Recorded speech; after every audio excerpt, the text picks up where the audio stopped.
Good morning everybody, this is Stephen Pugh of the Home Bible College. It's August the 24th and it's 2 Corinthians and chapter 10. An interesting, not a big passage, just a few verses from verse 11 to verse 18. My password for today is in verse 12. Let me read the whole of verse 12 for you, but it's not all of the verse 12 that is my password. Let me start from verse 11. He says, "Let such a one think this, that such as we are in word by letters when we are present, such we will be also indeed when we are present." Oh, sorry, let me read that again. I've got that wrong, haven't I?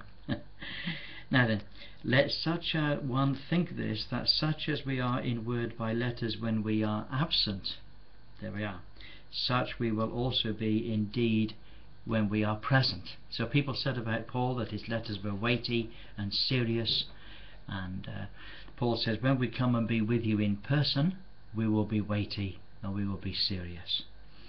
"We dare not make ourselves of the number and compare ourselves with some that commend themselves." He says we're not like people who wish to commend themselves, who wish to push themselves forward.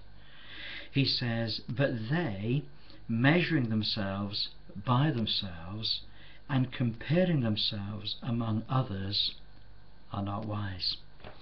Now that's fascinating, isn't it? What we had, you see, is we had a number of people in the New Testament days, people who came into the church at Corinth and other churches too, who sought to undermine the work that Paul was doing. And they brought letters of commendation. They brought letters of fulsome praise about how wonderful these teachers were and how very godly they were and how everybody should listen to them. Paul says we're not like those who commend themselves, because when they compare themselves with each other, they're not wise. Wow, what an interesting thought, that we should compare ourselves with other people. Who should we compare ourselves? We should compare ourselves with the Lord Jesus.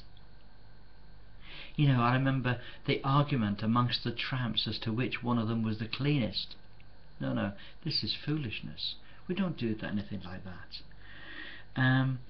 You see, our personal heart is our hearts are they're prone to being unduly lenient of ourselves, and our preconceived ideas about other people are prone to be critical.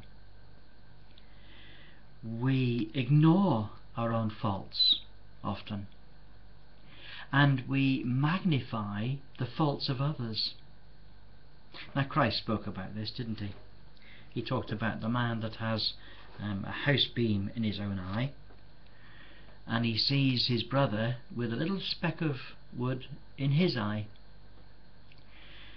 and the Lord Jesus says, "How foolish! How can you possibly see enough to see the little speck in somebody else's eye when you've got a house beam in your own eye?" He says, look, you do have a duty to help your brother take the little speck out of his eye. That's quite right. But only if the house beam is removed from your eye too. And so we have this quite funny story that has a really serious meaning. The Lord Jesus says, you have a duty to help your brother to take the little speck out of his eye. But you mustn't even think about it, and you mustn't even look into his eye when you've got a house beam in your own eye. Take the beam out of your eye. And when your sight is clear and perfectly clear, then you might be able to help your brother. And so the Apostle Paul says, he says, those who commend themselves, my mother used to say, self-praise is no recommendation. Those who commend themselves, those who those who wish to push themselves forward, those who wish to write beautiful letters in praise of themselves. He says we're not like that. Paul says we're not like that. We don't commend ourselves. And in fact, to commend yourself is not wise. We need to have the commendation of brethren and sisters whose eyesight is clear, who can see us how we are. So what a challenge.